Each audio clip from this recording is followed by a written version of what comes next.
하나님, 이 귀한 시간을 주님 앞에 드립니다. 한 해를 마무리하고 새해를 준비하는 마지막 한 시간을 주님과 함께하고자 합니다.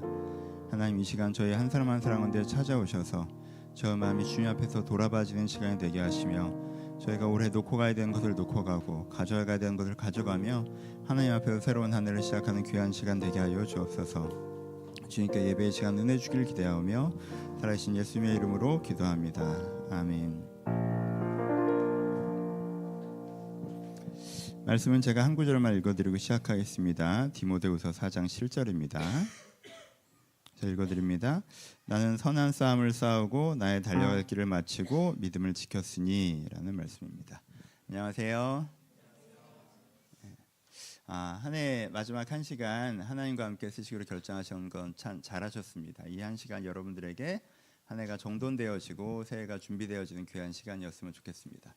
저는 매절 이 시절마다 같은 설교를 하고 있습니다. 그래서 오늘의 설교는 여러분들이 듣지 못했던 새로운 설교를 듣는 시간이기보다 저의 설교로 여러분들이 한 해를 정리하신 걸 돕는 시간입니다. 그러니 이미 알고 계신 내용들이시고 들으셨던 내용들이시니까 그 내용의 흐름에 따라서 내 올해 한 해는 어땠는지 한번 생각해 보시는 시간이셨으면 좋겠고, 그리고 설교가 끝나고 저희가 또 20여 분 정도, 30분 정도 묵상하며 기도하는 시간들이 있는데 그 시간 한 해가 정말 잘 정리되는 시간이었으면 좋겠습니다. 여러분, 오늘 예배는 보통의 예배, 평소 예배와 다릅니다. 그렇죠? 오늘의 예배는 어느 예배보다 여러분들의 좀 개인적인 시간이셔야 합니다. 내가 어떤 면에서는 앞에서 하는 새로운 정보들을 듣는 것이기보다 내가 올 한 해 전체가 내 마음에 좀 담겨지고 그래서 내 안에 필터링되고 내 안에 꼭 가져가야 될 것들이 정리되는 그런 시간이 될 수 있도록 설교에 귀 기울이시면서 한 해를 돌아보시고 새해를 준비하셨으면 좋겠습니다. 한 해를 정리하는 네 가지 단어라고 매번 설교를 드리죠. 크게 네 가지 단어로 얘기합니다. 첫 번째는 뭐예요? 내가 잘해서 잘된 거에 대한 보람이죠. 두 번째는 내가 잘못해서 잘못된 것에 대한 후회입니다. 세 번째는 내가 한 것이 없는데 내가 누려온 감사이고요. 네 번째는 내가 잘못하지 않았는데 내게 돌아온 어려움이라고 하는 슬픔입니다. 우리 인생에 이 네 가지 일이 벌어집니다. 내가 잘해서 잘된 일들이 있고요. 내가 잘못해서 잘못된 일들이 있고요. 내가 한 건과 상관없이 내가 하지 않았는데 내가 누리는 감사한 일들이 있고요. 그리고 내가 잘못한 것이 없는데 닥치는 어려움들이라는 것이 있습니다. 올 한 해 내 인생에 벌어진 일들을 네 가지 단어로 한번 정리해 봅시다. 첫 번째는 보람입니다. 나는 선한 싸움을 싸우고 달려갈 길을 마치고 믿음을 지켰으니. 바울의 고백입니다. 바울이 어떻게 얘기하고 있죠? 나 되게 잘 살았다라고 얘기하고 있죠. 바울이 여기서 분명하게 내가 잘했다고 얘기하고 있어요. 내가 선한 싸움을 싸웠고 내가 달려갈 길을 마쳤고 내가 믿음을 지켰어요. 내가 참 잘했던 것에 대해서 자부심을 갖고 고백하고 있습니다. 그럼 바울이 어느 부분에서는 감사를 표현하죠. 나는 죄인 중에 괴수예요. 난 아무것도 아닌 사람인데 하나님의 전적인 은혜로라고 고백할 때가 있죠. 그때는 뭘 얘기하는 거예요? 감사를 얘기하는 거죠. 그리고 지금 여기서 뭘 얘기하는 거예요? 보람을 이야기하는 것입니다. 이번 한 해를 돌아보시면 잘한 일들이 있습니다. 그렇죠? 그것을 꼭 기억하세요. 내가 잘한 거. 그리고 그거에 대해서 내가 보람을 느끼고 자부심을 가지셔야 됩니다. 올해 내가 이건 진짜 잘했다 라는 걸 꼭 생각하셔야 돼요. 여러분, 제가 다른 나라 사람은 잘 몰라서 모르겠지만 한국 사람이라고 표현을 해보면 우리는 보람을 느끼는 거 익숙하지 않은 문화가 있습니다. 우리는 그거보다는 감사와 후회를 좀 더 많이 하는 경향이 있습니다. 잘된 건 다 누구 탓? 하나님 탓. 아유, 제가 뭐 한 게 있나요? 다 도와주시고 다 해서 잘된 건 하나님 탓. 잘못한 건 누구 탓? 내 탓. 아유, 저는 잘못했는데. 여러분, 그거는 인생의 비율을 크게 왜곡시킵니다. 네 가지 단어는 알아야 되는데 두 가지 단어만 갖고 가는 거잖아요. 그 두 단어가 틀렸다는 건 아니에요. 하지만 두 단어가 보는 순간 우리가 굉장히 중요한 걸 놓치게 됩니다. 내가 잘한 걸 놓치게 된다는 거예요. 여러분, 일이라는 게 섞여 있죠. 어떤 부분에서는요, 여러분들이 잘못한 것도 있고 잘한 것도 있어서 전체로 한 70점 정도의 결과가 나왔을 수 있어요. 그럼 여러분 뭐에 집중하셔야 됩니까? 둘 다 봐야죠. 근데 70점이라고 하면 내가 잘한 70을 보는 건 되게 중요해요. 근데 우리는 주로 뭘 봐요? 내가 잘못한 30을 보죠. 내가 그 30마저 잘했으면 더 좋은 결과가 나왔을 텐데, 그래서 그 이슈를 후회로 소화하기만 하는 경우가 있습니다. 여러분, 아니에요. 거기서 여러분이 잘하신 부분이 있죠. 그렇죠? 거기서 보람을 느끼셔야 돼요. 하나님이 주신 이건 진짜 하나님이 하셨다라고 생각되는 부분이 있어요. 감사의 제목인 게 그러고 있습니다. 그렇죠? 그렇죠? 감사의 제목인 게 있어요. 근데 거기서 그럼 내 역할이 전혀 없었나? 10% 정도 있잖아요. 거기선 보람을 느끼셔야 돼요. 바울도 얘기하잖아요. 하나님이 전적인 은혜예요. 죄인 중에 괴수인 나를 주님께서 사용하셨어요. 하지만 다른 측면에서 얘기하면 내가 달려갈 길을 다 가고 내가 믿음을 지켰어요. 내가 나 어떤 설교에서 너는 다 없어져야 된다. 그럼 바울도 잘못하고 있는 거죠. 내가 있어야 돼요. 내가 잘한 거 기억하십시오. 그렇죠? 내가 잘한 것들을 기억하세요. 그것을 통해서 우리가 뭘 할 수 있어요? 그 아름다운 모습을 내년으로 가져갈 수 있습니다. 여러분 이런 생각 가끔 드실 때 있지 않으세요? 3년 전에 내 모습이 떠오르면서 그때 나는 되게 괜찮았는데 왜 그 모습이 나한테 지금 없지? 라는 이런 생각 해보신 적 있으세요? 그럼 여러분 한번 돌아보세요. 그거 언제 놓친 거예요? 왜 놓친 거예요? 그 멋있는 내 모습에 대해서 내가 자부심을 갖고 있고 야 이건 진짜 내가 꼭 챙겨가야 되는 거야. 내 이런 모습은 진짜 내 장점이고 내 정말 아름다운 모습이지 라고 해야 달려갈 길을 다 가고 믿음을 지키고 그 지속성을 가질 수가 있는 거예요. 그렇죠?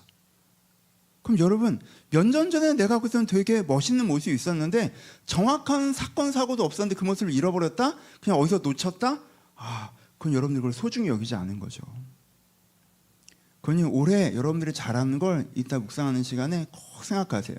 그냥 툭 놓잖아요. 여러분은 분명히 회개하고 감사합니다. 그냥 생각을 그냥 네 가지 단어가 아니라 그래 내 올 한 해를 돌아보자라고 탁 하잖아요. 그럼 분명 회개하고 감사해요. 제가 그래요. 저도 억지로 찾아야 보람이 보이지 그냥 하면 회개와 감사. 벌레 같은 나를 주님께서 살리셨다 이렇게만 생각될 때가 많아요. 꼭 보람을 느끼셨으면 좋겠습니다. 여러분이 했던 좋은 선택들이 있습니까? 기억하세요. 여러분들이 지속했던 좋은 행동들이 있습니까? 기억하시고 보람을 느끼십시오. 여러분들이 지켜냈던 마음이 있습니까? 너무 중요하죠. 보람을 느끼십시오. 여러분들이 정말 매일매일 해야 되는 쉽지 않는 삶의 질을 잘 짊어지고 오셨어요? 그럼 여기에서 분명히 보람을 느끼셔야 돼요. 그건 당연한 거잖아요. 뻔한 거잖아요. 아니요. 보람을 느끼셔야 돼요. 여러분들이 꼭 했어야 되는 일을 한 거. 아이를 키우십니까? 내가 매번 아이의 먹을 것과 입을 것을 챙겨줬던 것들. 내가 직장에 다니십니까? 내가 아침에 일어나서 가서 내 할 일들을 했던 것.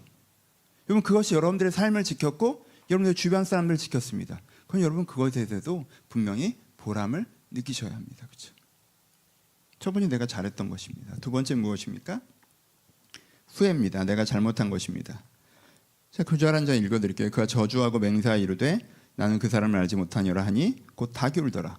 이에 베드로가 예수님의 말씀에 닭 울기 전에 내가 나를 3번 부인하라 하심이 생각나서 밖에 나가 심히 통곡하니라. 그렇죠?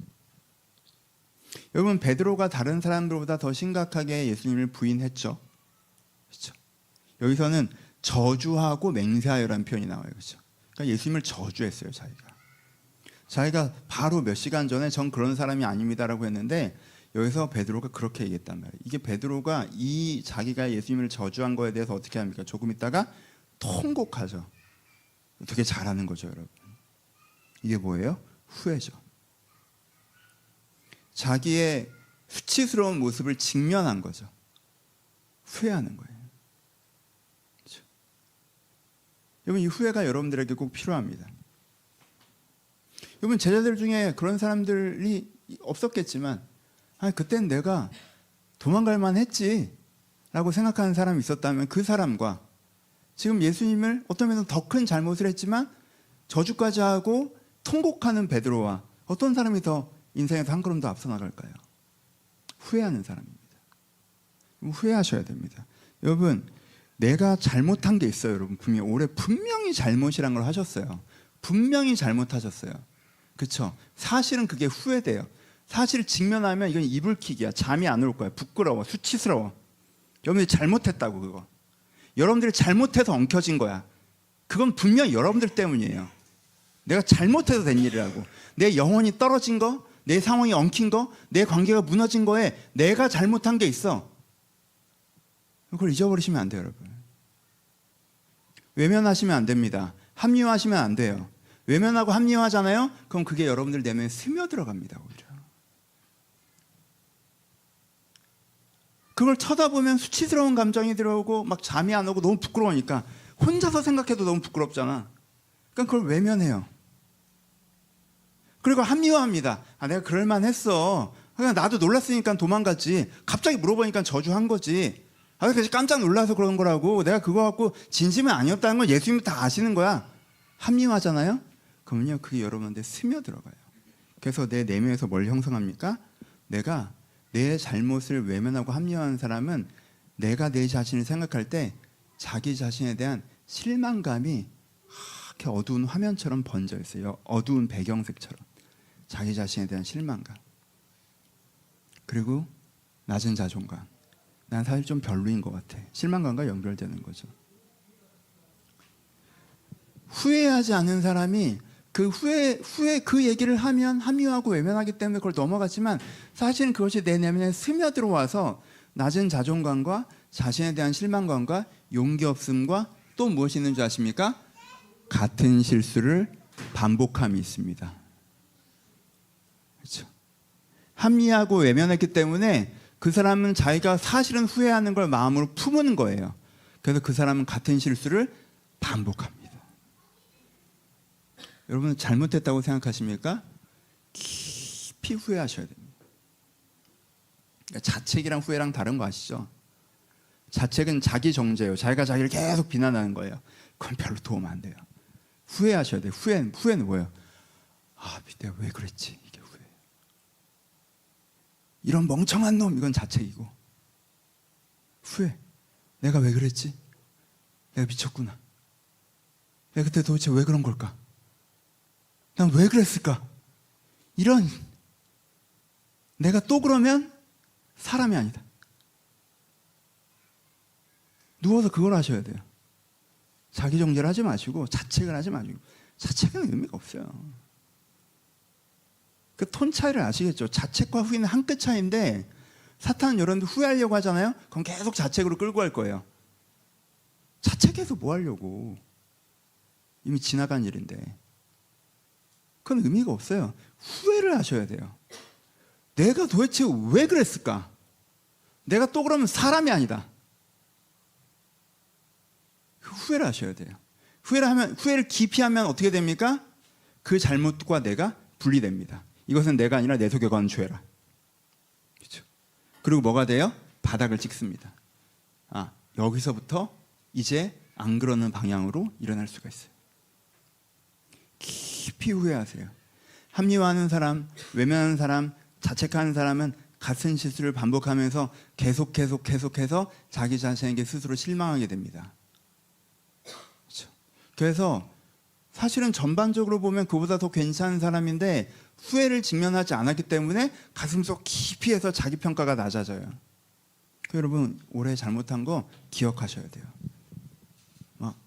갑자기 아무도 모르는데 얼굴이 약간 화끈거리는 그 직면하시는 게 있으셔야 돼요.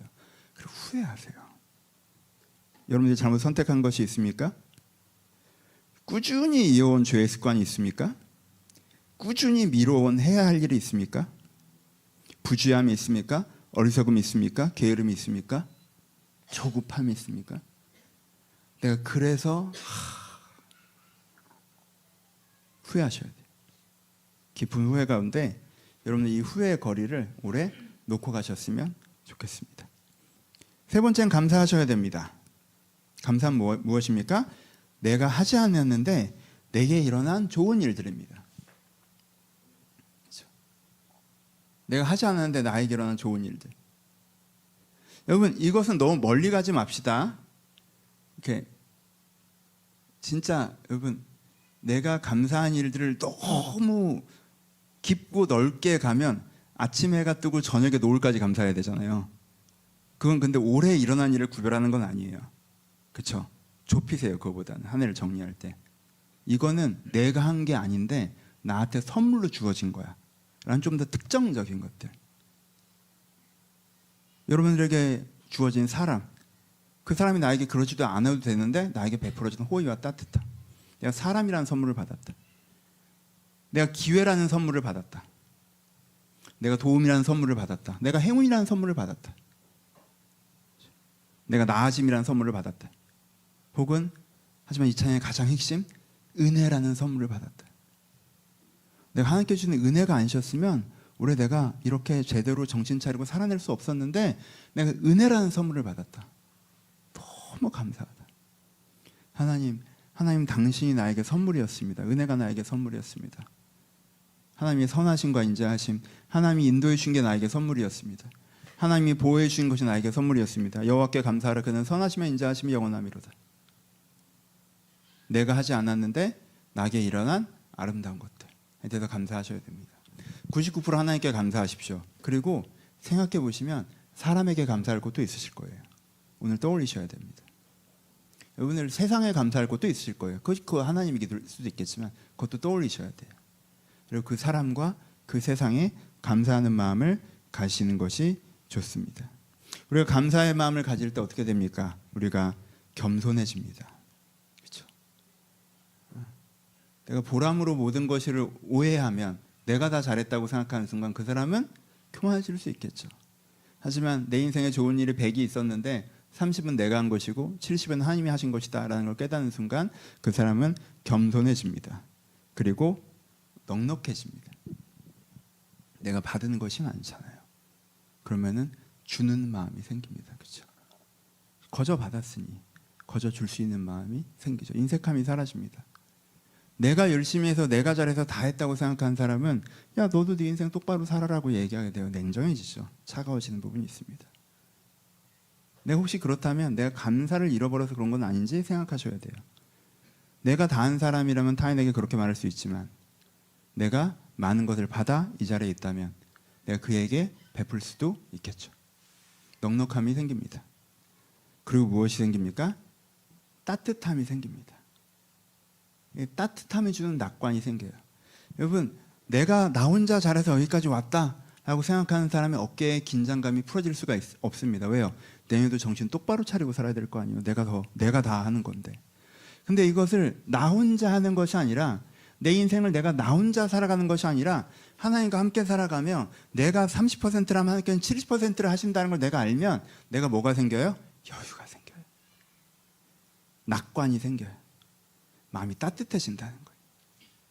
이 깊은 감사를 여러분들이 느끼실 때 내가 겸손하고 넉넉하고 따뜻하고 낙관적인 마음들을 가질 수가 있습니다.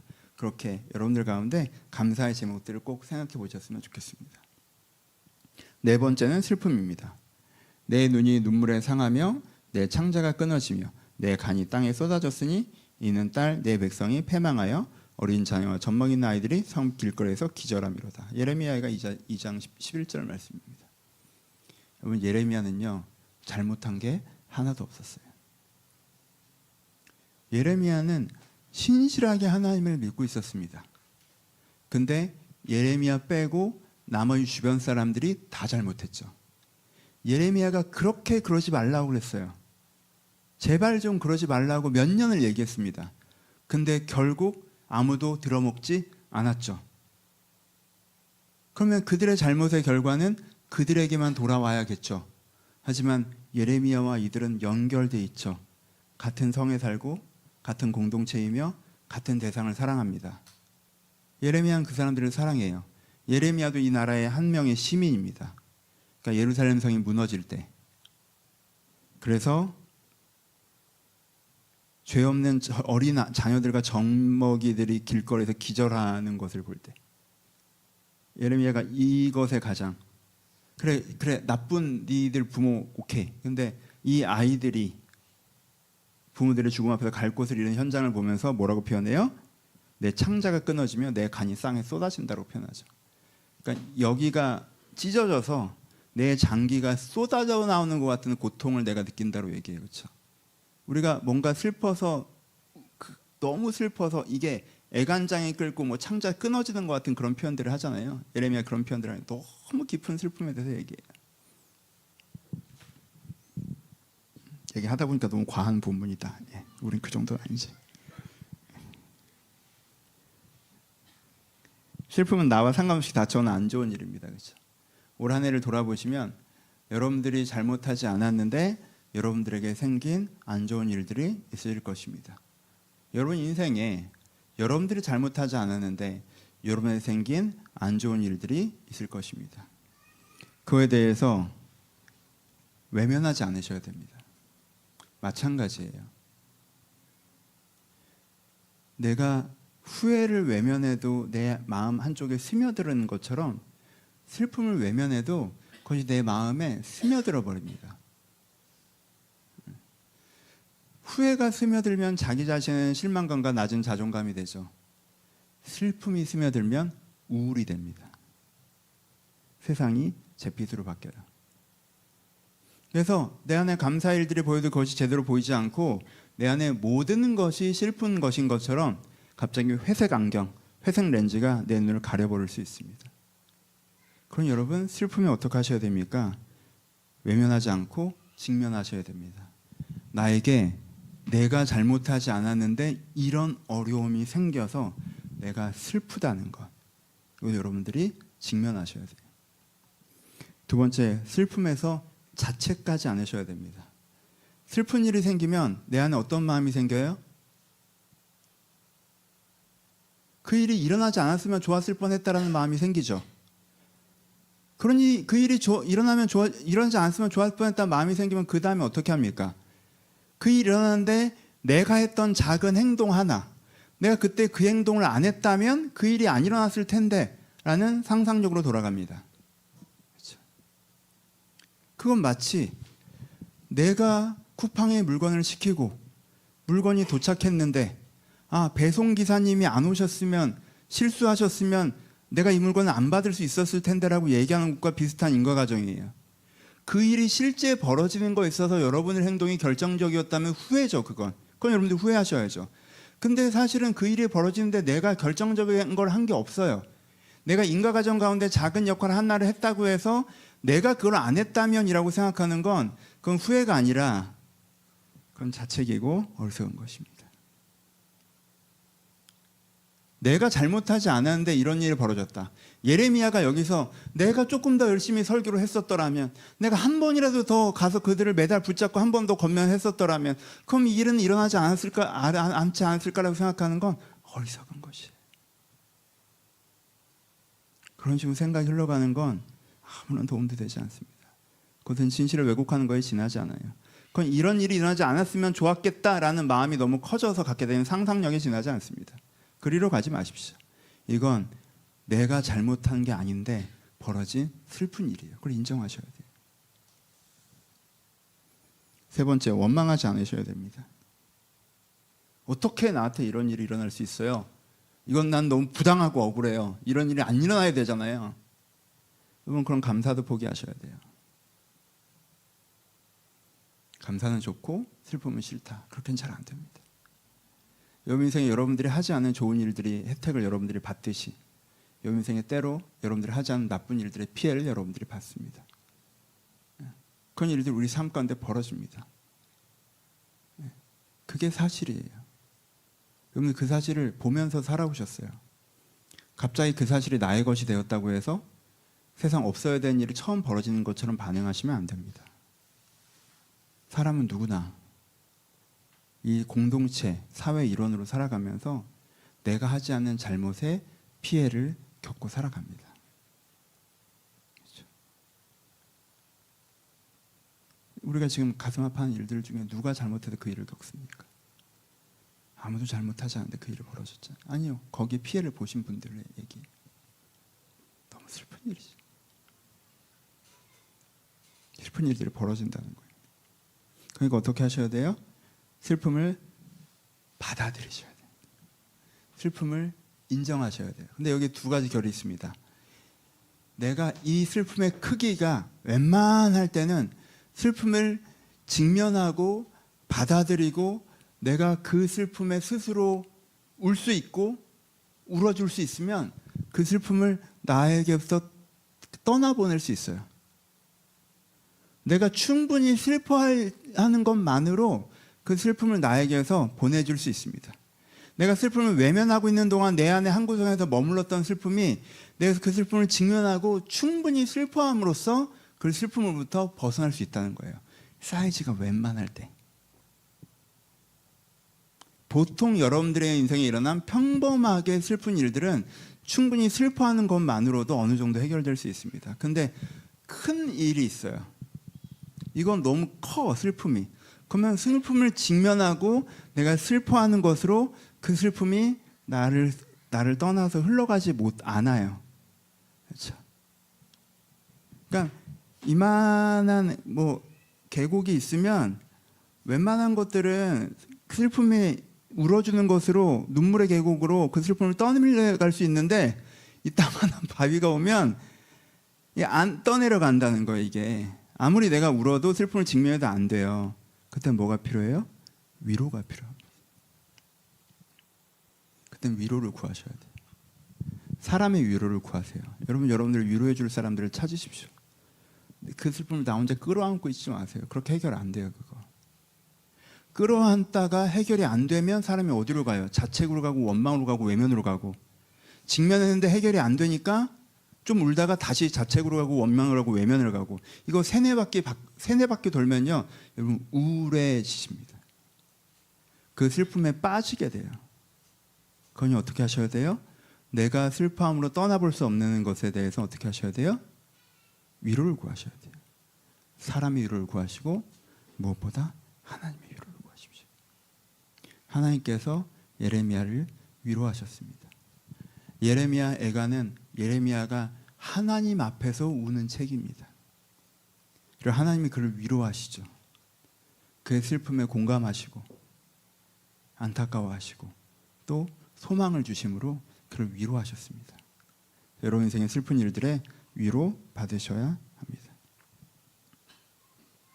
이렇게 네 가지 단어로 여러분 인생을 이 한 해를 정리해 보십시오. 내 인생에 잘했던 보람, 잘못했던 후회, 내 인생에 감사했던 일들, 내 인생에 슬펐던 일들.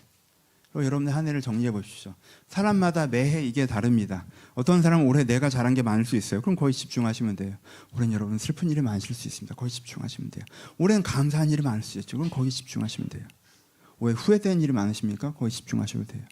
내가 내 그래프에서 뭐가 많고 뭐가 적은지 보시고 내 한 해를 이렇게 정리해내세요. 정리내신 다음에 여러분들이 이거 어느 정도 정리되셨잖아요.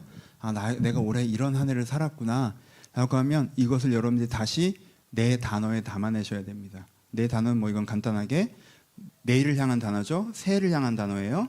전망, 계획, 소원, 소망입니다. 처음 듣는 것 같은 표정이시면 안 돼요. 작년에 설교했었어요. 전망, 계획, 소원, 소망. 내가 올 한 해를 정리하면 이것으로 처음에 떠오르는 생각은 뭐가 있겠어요? 전망 있겠죠. 올해 슬픈 일이 많았는데 해결이 안 됐네. 내년에도 슬프겠구나. 이게 전망이죠. 올해 오늘이라는 원인으로 예상되는 내일이 전망이죠. 그렇죠? 그러니까 내가 정리된 것으로 전망해 볼 수 있겠죠. 그것을 정리된 것을 전망에 담아 보시는 거 중요합니다. 필요하죠. 전망해 보세요. 내년에 어떻게 될지. 두 번째는 전망 다음에 그럼 무엇이 있어야 됩니까? 계획이죠. 계획은 뭐예요? 전망이 된 다음에 그럼 그 한 해에서 나는 어떻게 대처해야 될지. 내년의 상황들이 이런 흐름일 텐데 감사한 흐름이 쭉 이어지고 있어요. 그럼 난 내년에 어떻게 그걸 대처할지. 슬픔이 이어지고 있어요. 그럼 난 어떻게 대처할지. 내 후회가 있었어. 그럼 내가 이것을 어떻게 고쳐낼지. 내 보람이 있어서 그럼 내가 이것을 어떻게 더 잘해낼지 라는 계획이 있겠죠. 세 번째는 무엇입니까? 소원입니다. 전망과 계획은 내가 하는 것이고, 근데 여러분 여전히 뭐예요? 내 내일에 대해서 내가 할 수 있는 부분도 있지만 내가 할 수 없는 부분이 있죠. 내가 할 수 없는 부분에서 내가 바라는 게 소원이죠. 하나님, 저는 내가 할 수 없는 그 부분에서 이렇게 됐으면 좋겠어요. 하나님이 이렇게 해주셨으면 좋겠어요. 가 소원입니다. 그리고 네 번째가 뭐예요? 소망이죠. 하나님께서 여러분들에게 이렇게 해주시겠다고 약속하신 것을 기준으로 여러분들이 정리된 오늘을 다시 봐야 되는 거죠. 하나님께 뭐라고 약속하셨어요? 여러분의 영혼을 회복시켜 주신다고 약속하셨죠. 여러분의 슬픔을 위로하신다고 약속하셨죠. 여러분을 인도하신다고 약속하셨죠. 여러분들에게 새 힘을 주신다고 약속하셨습니다. 그 약속을 붙잡고 소망으로 다시 한번 내가 정리된 오늘을 재조명하는 것. 이것이 우리가 한 해를 네 가지 단어로 정리하고 네 가지 단어에 담아내는 것입니다. 여러분 여기서 균형을 잡으십시오. 내가 전망만 되십니까? 전망에 빠지지 마세요. 그러면은 내 인생의 구경꾼이 될 수 있습니다. 계획만 하십니까? 여러분 인생에 여러분 손에 담겨 있는 부분이 50%나 되나요? 여러분들이 잘한다고 여러분 인생이 어떻게 흘러가나요? 그렇지 않죠. 사실 내 인생에 내 손에 담겨 있는 부분은 50%가 채 되지 않아요. 그렇죠? 내가 소원한다고 소원하는 대로 되나요? 그렇진 않죠. 그것은 내가 생각하기에 나에게 좋은 것이고 하나님의 생각은 다르실 수 있어요. 소망만 붙잡으면 어떨까요? 내가 오늘이라는 현실에서 발이 떨어질 수 있겠죠. 내가 전망, 계획, 소원, 소망의 이 순서를 가지고 소망을 붙잡을 때 여러분 한쪽의 끈을 땅에 묶어놓고 다른 쪽 끈을 하늘에 있는 그 풍선에 묶어놓는 것처럼 연결선이 생깁니다. 내가 전망 없이 계획 없이 소원 없이 막연하게 소망만 붙잡으면 그건 사실 오늘 내가 내 인생에 하나님께서 진짜 어떤 일들을 어떻게 일어날지에 대한 구체성을 여러분들이 놓칠 수도 있어요. 그러니까 네 가지를 다 잡으세요. 전망하시고 계획하시고 하나님 앞에 내가 원하는 거 이거에 소원하시고 또 하나님의 소망이 주시는 말씀을 오늘 제일 좋은 건 이거였죠. 하나님께서 올해 여러분들 주신 소망의 말씀을 붙잡으실 때 여러분들이 올해 가져가야 되는 것들을 마음속에 잘 챙기고 새해를 준비할 수 있습니다. 2024년이 30분밖에 남지 않았습니다. 여러분들의 귀한 시간을 너무 많이 뺏어서 죄송해요. 근데 이 30분의 시간 여러분들에게 귀히 쓰여졌으면 좋겠습니다. 27분이네요. 죄송해요.